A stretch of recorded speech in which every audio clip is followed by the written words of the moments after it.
ఇది కూడా Sunday రోజేనండి vlog. డాబాకి అయితే వెళ్ళాం అదే రోజు నైట్ డిన్నర్ చేయడానికి. చూసేసేయండి మా ఎంజాయ్మెంట్, మా ఫుడ్.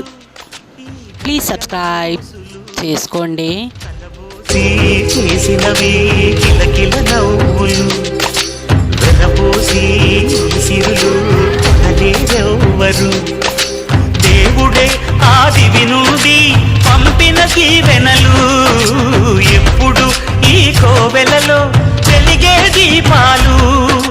సిరిసిరి మౌవలు ఆ విరిసిన పువ్వులు, చిరు చిరు ఆశలు ఈ గలగల ఊసులు.